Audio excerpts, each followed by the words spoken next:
আজ 3 দিন পর বড়মশাই অফিস যাচ্ছে।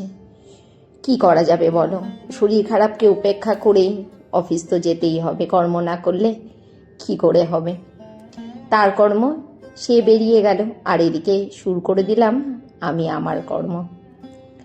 ঠান্ডাটা কিন্তু বেশ জাঁকিয়েই বসেছে, আর ডিসেম্বর মাসের অনেকটাই হয়ে গেল।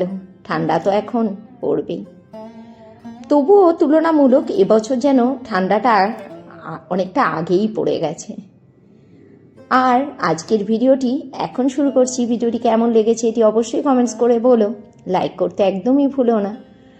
আমার ভিডিও আজই যদি আমার চ্যানেলে এসে থাকো তাহলে প্লিজ সাবস্ক্রাইব করে আমার ছোট্ট পরিবারের সদস্য হয়ে যাও। সকালবেলা উঠে প্রতিদিনের ন্যায় আজও আবার শুরু করে দিলাম গৃহকর্ম। মিস্ত্রিরা এখনও আসেনি, ওরা আস্তে আস্তে মোটামুটি 8:30 মতো বেজেই যায়, তার থেকে একটু লেটই হয়। আর বড়মশাই চলেই গেল অফিসে, ছেলেমেয়েগুলোও উঠে পড়েছে ঘুম থেকে, আর আমিও লেগে পড়লাম আমার কাজে। অনেক দিন এই ঘরের কাজকর্মের ভিডিও তোমাদের সামনে তেমনভাবে তুলে ধরা হয় না, খুব ব্যস্ত থাকি, যার জন্য এই ভিডিওগুলো আর করাই হয় না। বড়মশাই তো তার কর্ম নিয়ে ব্যস্ত থাকে, আর বাড়ির যত কাজকর্ম এইগুলো তো সব আমাকেই দেখতে হয়। শুধু গৃহকর্ম করলেই হয় না, বাড়িতে মিস্ত্রি কাজ করছে তাদের তদারকি করা, সব দায়িত্বই আমার ওপরে। আর ভাবি এই শরীরটা যতদিন সাথ দিচ্ছে ততদিন তো করতে পারছি, একটা সময় হবে যখন শরীরটা আর সাথ দেবে না, আর পেরে উঠবো না সেই আগের মতো কাজকর্ম করতে, তখন কি হবে? বড়মশাই বলে, এত বড় বাড়ির কাজকর্ম তুমি একা পেরে ওঠো না, একজনা হেল্পিং হ্যান্ড নিয়ে নাও। আমি বলি যে হেল্পিং হ্যান্ড নিলে প্রথম কথা তাদেরকে তো আবার একটা পারিশ্রমিক দিতে হবে, আর তাদের আবার অনেক ঝামেলা, রোজই কোনো না কোনো প্রোগ্রাম থাকেই। কারণ অনেক বছরই আমার বাড়িতে হেল্পিং হ্যান্ড ছিল, এটা তোমরা জানো। এই বছরখানেক হলো আমি কোনো হেল্পিং হ্যান্ড আর রাখিনি। খুব ঝামেলা হয় জানো, এই আসি বলে তারপরে তারা আর আসে না, সেই সন্ধেবেলায় কলপারে বসে মশার কামড় খেয়ে খেয়ে বাসন মাজা, এই যে কি ঝামেলা। তার থেকে ভাই কষ্ট হলেও নিজের কাজটা নিজেই করি। এদিকে বসিয়ে দিয়েছি রান্না বান্না, সকালবেলায় কাজকর্ম সেরে অফিস ঘরে তো ঢুকতেই হবে। লাল শাক করছি, লাল শাক পোস্ত দিয়ে। খেয়েছো? কিছুই না, কোনো ম্যাজিকের কিছুই না। শাকটা ব্যাস পুরো কমপ্লিট যখন হয়ে যায় ভাজা, তখন ওপর থেকে কিছুটা কাঁচা পোস্ত ছড়িয়ে দিলেই হয়ে যায়। আর আমি একটু লাল শাকে ঘি দিয়ে দিই, বেশ দারুণ লাগে খেতে। আর হচ্ছে এখানে বাঁধাকপির ঘন্ট।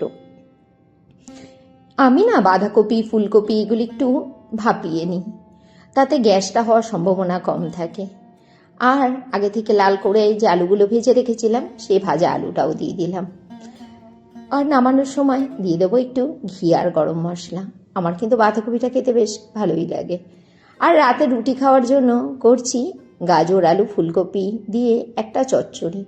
দুপুরবেলাতেই করে রাখলাম রুটি খাওয়ার জন্য তরকারিটা, নয় রাতের বেলাতে আবার ঝামেলা। এখন বাজে দুপুর 2:10, আর এখন লাঞ্চ করব। দেখে নাও আজকে লাঞ্চ মেনুতে কী কী রয়েছে। রান্নার সময় অল্প একটু দেখিয়েছিলাম।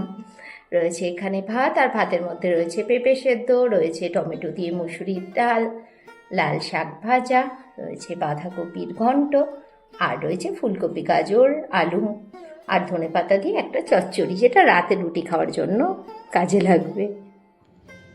বাইরে সামনের দিকের ডিজাইনে পুরো কপার কালার করা হয়েছিল, তারপরে এই ওপর দিকে যখন বাই কালার দিয়ে করা হলো আর সাইডটা কপার কালার, তখন দেখা গেল যে বাই কালারটাই বেশি ভালো লাগছে দেখতে। মিস্ত্রিরা মানে যে আমার বাড়ি কালার ডিজাইন করেছে সে কিন্তু বারবার বলছিল যে বাই কালার করলে বেশি ভালো লাগবে, বাই কালার করে দিই। কিন্তু আমার বড়মশাই না, এক কালারই চাই। যত ভুলকে সংশোধন করতে হবে এখন। নাও আরও কিছু টাকা গপচা গেল আর কি, পরে কালার চেঞ্জ করার জন্য। যাকে তোমরা একটু বলো তো বাই কালার করে কেমন লাগছে দেখতে। আর আগেই বললাম কালারের কাজ প্রায় শেষের দিকে, আর এখন একদম ফিনিশিংয়ের কাজগুলো চলছে, ডেটোতে ডবল করে কালার পড়ছে। আর বাই কালারের করে যে ডিজাইনটা হয়েছে আমার ভীষণ পছন্দ হয়েছে, ভীষণ ইউনিক টাইপের একটা ডিজাইন। আমি এরকম টাইপের ডিজাইন কখনো দেখিনি এর আগে। আর এই দাদা দেখো রং করতে করতে প্রায় শুয়েই পড়েছে। আবার ফেরত চলে এলাম রাত্রিবেলাতে। তৈরি করে নিচ্ছি পরোটা। ছেলে মেয়ের আবদার, ওই তরকারি দিয়ে নাকি রুটি খাওয়া যায় না, তাই ওদের জন্য তৈরি করতে হচ্ছে পরোটা। এখন বাজে রাত্রি 10:10, আর এখন ডিনার করব। দেখতেই পারলে তৈরি করে নিলাম পরোটা, বরমশাই খাবে রুটি, বাঁধাকপি, লাল শাক আর টমেটোর ডাল, এগুলো দিয়ে বরমশাই খাবে। আরও একটা তরকারি আছে যেটা মাইক্রোওভেনে গরম হচ্ছে, ফুলকপি আলু গাজর টমেটোর চচ্চড়ি, সেটা দুপুরে দেখেই ছিলে। এই দিয়ে খাওয়া দাওয়াটা হবে। আর আজকে ব্লগটা এখানেই শেষ করছি, টাটা।